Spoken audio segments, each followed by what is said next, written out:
Welcome to Talking Heads on USA Global TV, starring the one and only wonderful Dr. Jacqueline. It's a prestigious place where world-class influencers and experts meet, and where you'll find the most trusted advisors and coaches for all things in life and business. Visit usaglobaltv.com to sign up for our newsletter, get the value you need, and be first in line to learn about events and giveaways and other valuable content. Connect with us. Email Dr. Jacqueline at usaglobaltv.com to talk about how you can become part of USA Global TV. That's USA Global TV, where the doctor is always in. Hello, USA Global TV and radio watchers and listeners. I'm Mariska du Preez, and I'm happy to be with you today for our final installment of Building Kingdoms and really trusting teams on our Talking Heads show. So for those of you that is joining us the very first time, don't worry, you can still go and watch all the shows on our YouTube channel, and you can find them under the Talking Heads banner. So nice and easy, and you can catch up on everything that you might have missed. So for our show today, we are going to look at actively creating our results within our team. So let's jump into it and see what our lesson has in store. I just need to get everything to work.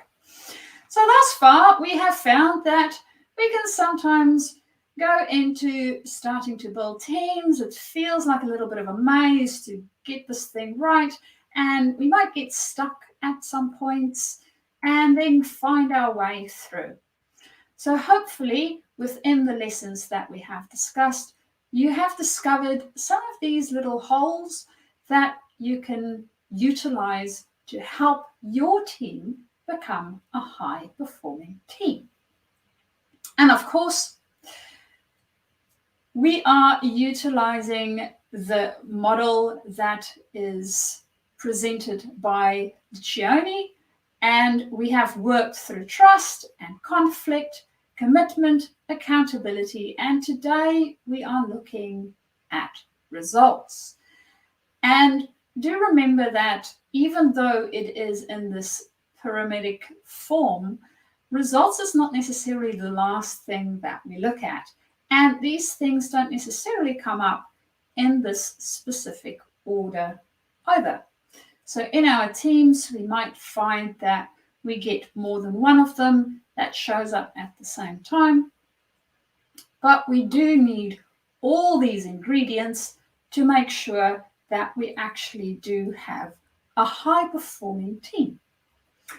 So with that in mind, we are looking at actively creating those results that we want. And of course, the key thing to keep in mind whenever we are dealing with teamwork is that courage and persistence are required for us to build our high-performing team. So even when our team might not be where we want them to be, we can still get them there if we are courageous enough and we persist. So with that in mind, let's have a look at results. Now, when I looked into results more, I found that there's two ways of thinking about results. We have results where we think about it more the same way we would on a sports team. So it's finite results. We have definite endings. We have definite rules. We have definite boundary type of things. It's very structured. And then we also have infinite results. Now, when we think about the two, there's very different things that come up between having a finite result that we are working towards, and those are normally quite easy, and then the infinite type of results that we might be working towards. So let's look at both of these and unpack them a little bit more so we get to understand how maybe we need to set up our finite type of results for our team and what it is that we need to think about, and then how we can set up our infinite type of results and what it is in that area that we need to think about, and even where it is that our team is operating in. I mean, if we are operating in one, but we are finding the results for the other, or the rules for the other one, we might not get the type of impact and outcome that we're actually looking for. So with that in mind, what does this mean? What is this change of game? Right. So James Corse told us in his book that there are two kinds of games that we play. We play finite games and infinite games.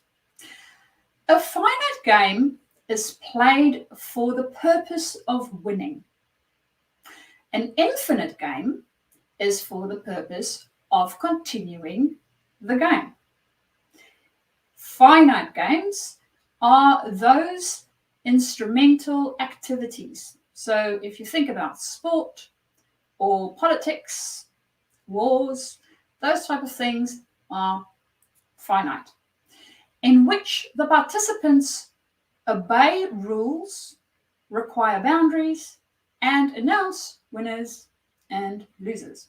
So that's finite games. That is something that we know there's beginnings, endings, and there's a specific structure that we are working within. Now, infinite games, there's only one, includes any authentic interactions from touching to culture. So it literally spans everything.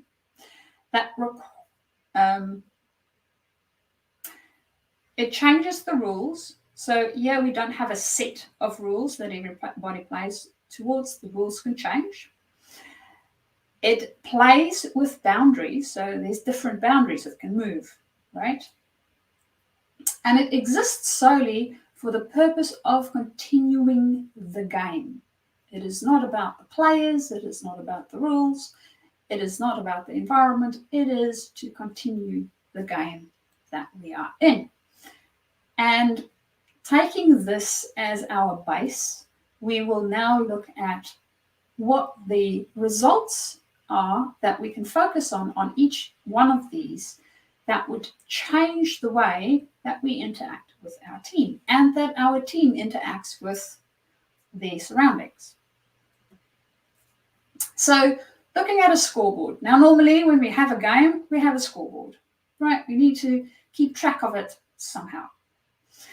And when we have a finite game, this is something with a beginning and ending.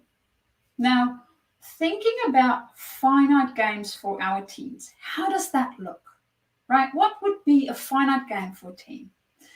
Say, for instance, I have a project. To give an example, we had a specific project to upgrade a piece of machinery on the plant. So there was a specific scope, there was a specific timeline. We knew exactly which machinery we were working on. There were specific requirements around that. And we had to set up a special team that could focus only on that specific project. And the reason why we had a team for that project was because the project was really high value for our plant. So we set up a team. The team itself consisted of different disciplines, and we knew exactly the time that we had that we needed to do this project within. We knew exactly what we were working on. So our scoreboard, we could actually sort of put out what it was the results that we were looking for. So thinking about that scenario, for our finite game that we were playing on this specific project, right, we had certain rules that we needed to obey. So there was certain parameters that we needed to work within. We had a specific duration, so time could run out, right? It could come to an end. So we had a specific duration in which we had to work. We had specific boundaries in which we had to work. Now, when we're thinking about boundaries, it wasn't only the physical boundaries, as in this is the piece of plant, but it was also the boundaries as in these are the people that you might have, and this is the other resources. Hence why I also included resources, because that would also be a specific set. When we think of a sports team, we have the players that plays on the field. We have some reserves that sit on the sides. Should somebody need to be replaced, we have some of them. But we don't have 100 teammates, right? We have a specific amount of people. So the resources that we have, we need to look at that. We can't keep throwing everything at it. We will most probably allocate a certain portion to it. And then, of course, we have competing teams. Now, in the case of our project, our competing team was a different power station. Now, what normally happens within these cases is we will apply to have our plant out, especially when it has such a big impact, for a specific period of time. We will communicate exactly how long it is that we need it for. And then we need to basically compete with other power stations that would also bring their need until we can get the allocated portion that we are looking for. And then, of course, we need to perform, right? As a team, it's go, go, go to get it finished. And that was the competition element of it. So making sure that we have our team and the project structured in such a way that we knew we could do it, we knew we would be on time, we would utilize the resources that was allocated, and we are able to communicate it in such a way that we were picked before some of the other teams that also, of course, wanted their plants to be fixed up. Now, that would be an example of a finite team that was established, and a finite situation in which the team was going to then work and play their game. And that happens a lot in industry. It happens a lot within our work environment, where we have these little pockets of projects that we work on. And they are easy enough to have a finite type of mentality around them, because it is for a specific period of time. It is for something specific that we want to do. So the results that we're looking for, we can put it on a scoreboard and say, okay, this is my duration. I know exactly what that's going to be. This is the checklist or steps or whatever it is that I'm working through that I need to complete, so I can see progress, right? And everybody knows exactly where we are in the progress that we are making. And we know whether we are doing well or whether we are not doing so well. So understanding that helps us to read our scoreboard, and it gives us a good overview of what's happening and how it looks like. Now, going on to the infinite, we find that the infinite scoreboard looks a little bit more maybe like a big field. There's a lot of possibilities. There's a lot of things that can possibly happen. And it's not necessarily as defined as when we have a finite game. Now, for most people, finite games, as I mentioned, really easy, right?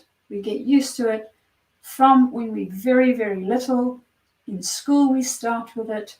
We have our exams at the end of the year, so we know we're doing this year. We write our exam, it's done, right? That project is finished. And then we go on to the next one. Now, when we think about infinite, the idea is to keep the game going. So there's not going to be a win or lose. There's not going to be an end. This is really about keeping the game going. So thinking about these two, I almost don't want to utilize the analogy of a sprinter versus a ultra marathon runner. That's almost the closest we can get. But this is an ultra marathon runner, right? More like Forrest Gump, doing it for years and years and years until the day they die. So that's when we think about the infinite. Now, what's important when we think about infinite game? What results do we look for, right? Infinite, how do we measure that? So Simon Sinek came up with a sort of scoreboard for how we can measure our infinite game.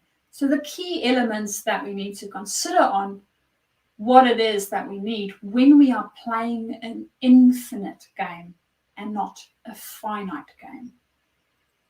So when we are looking at an infinite game within our work environments, this is really about our organization, right? Our organization is a team.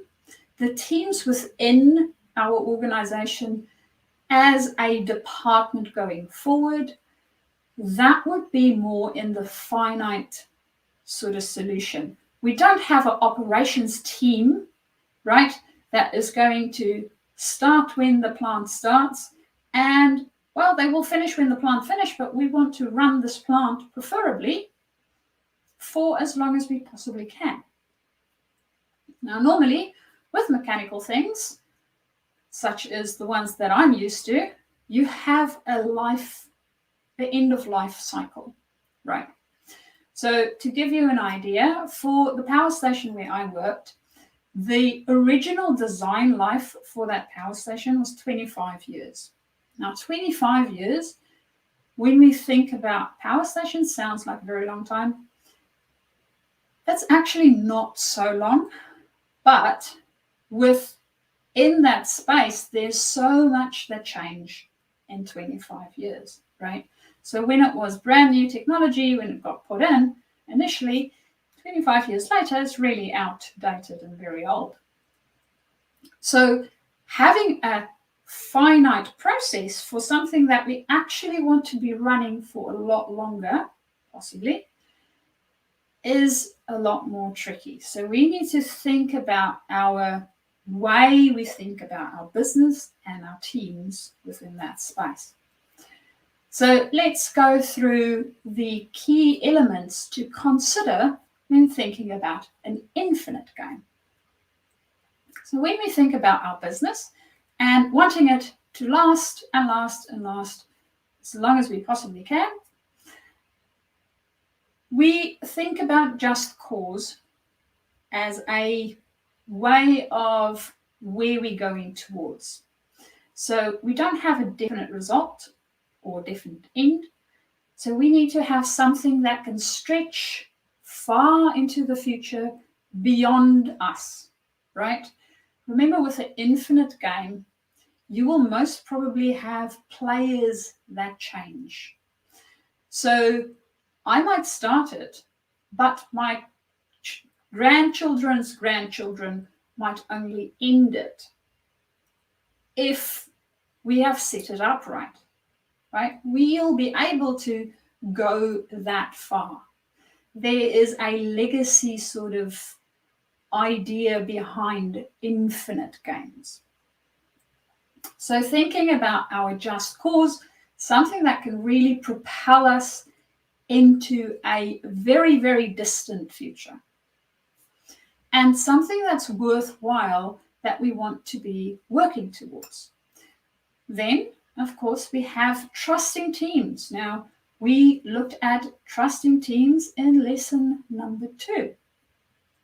Now, thinking about trusting teams, if we don't have that just cause that we are working towards and we can take our people with us, and we don't have a team around us that would be trusting, remember, we need to have those conversations to say, this isn't working. Or we might only think we see a slight bit of a trend or a slight bit of a difference that we can try out.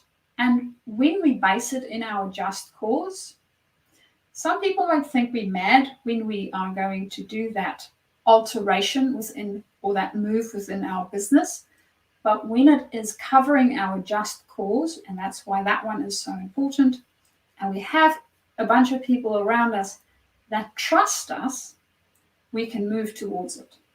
If we don't have those trusting teams, we won't be able to move towards it because we will be fighting and doing all sorts of stuff that would rip literally the company apart, and then it's not infinite. Then, of course, like we had in our previous scenario where we had our competition, we need to have a worthy opponent. So somebody we can measure ourselves against, right? And thinking about organizations or companies, if we look at Apple, for instance, they initially had IBM, and then it became Microsoft, and now they're starting to put themselves against the Googles and the Facebooks. So they're always growing, they're always becoming more and better than they were, but the just cause stays the same. So having that opponent, not as a competitor, more as a measure of where I am and how much I can do better, right? Sometimes we'll do better, sometimes we won't. It's not about winning or losing. It is really about learning and helping myself develop and helping my organization to develop. Then, existential flexibility. Now, what he means by existential flexibility is being able to, keeping our just cause in mind, move ourselves totally from one direction to another.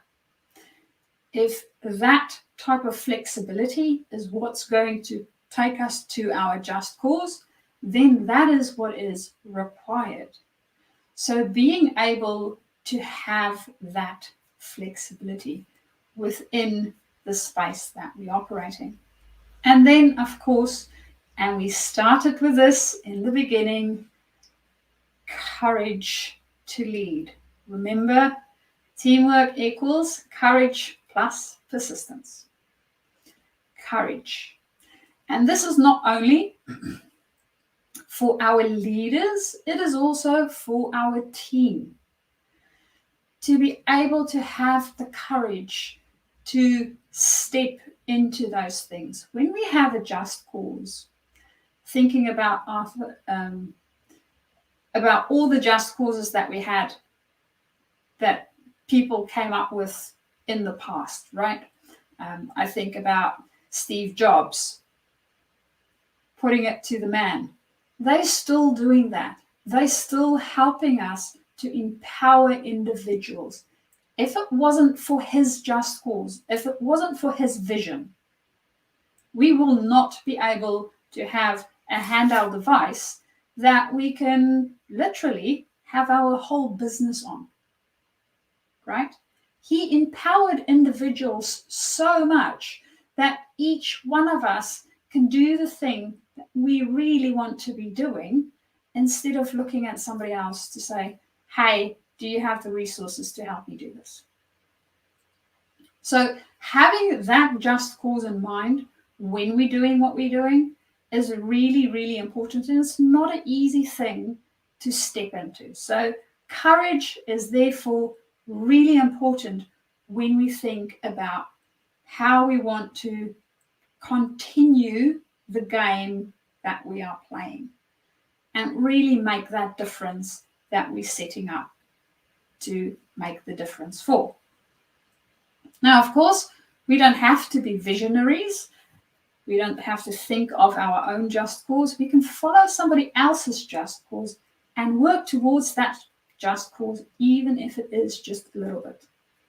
So say, for instance, my just cause is guardianship, right? And thinking about guardianship of the planet, of everything that the planet takes care of. Now, I can work in a million different organizations that works towards this.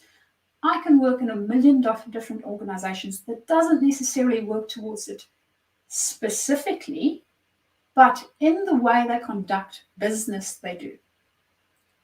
So there's different ways to work towards the just cause that we want to support and taking the courage to do this.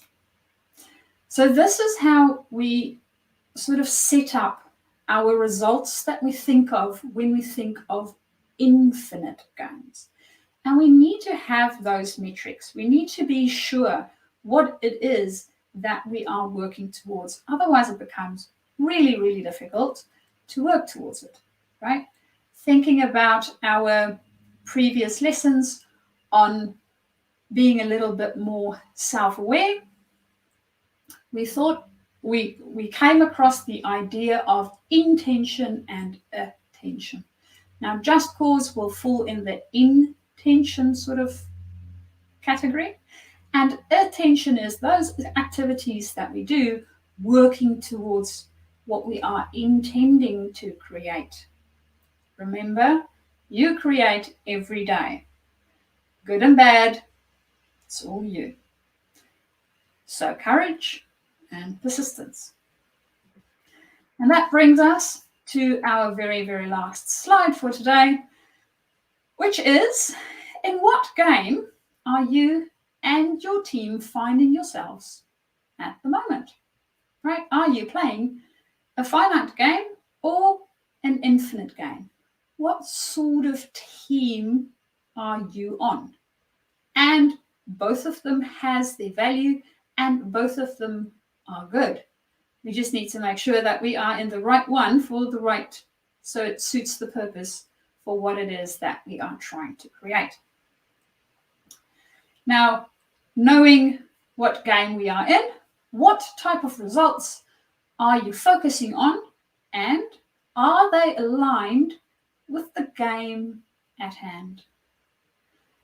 So if you are focusing on your financial matrix, but you are in an infinite game, how's that helping you? Right? I'm not saying don't. I'm asking about how does that help you? Because for your just cause, you do need some fuel to get there. So yes, financial matrix will make sense. But what's the results that you're looking for? It's not necessarily to increase the finances of the company, because is that or is that not actually helping the just cause that you are working towards? So that brings us to the end of our lesson for today. And this is also going to be the end of the lessons that I share here on USA Global TV for a little while. I will definitely be seeing you guys again in 2023.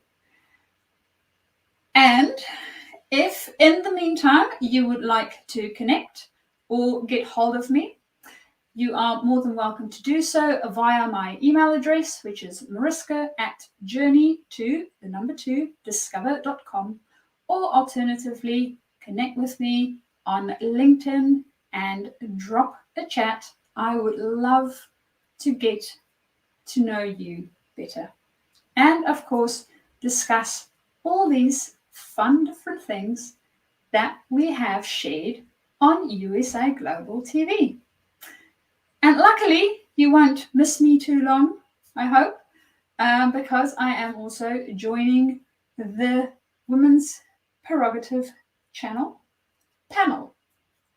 So you will still get to see me, only on Talking Heads, not so much. So that is our lesson for today. Thank you very much.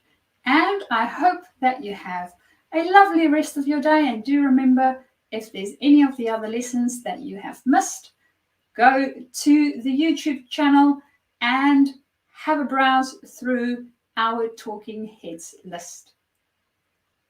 Until next time, bye.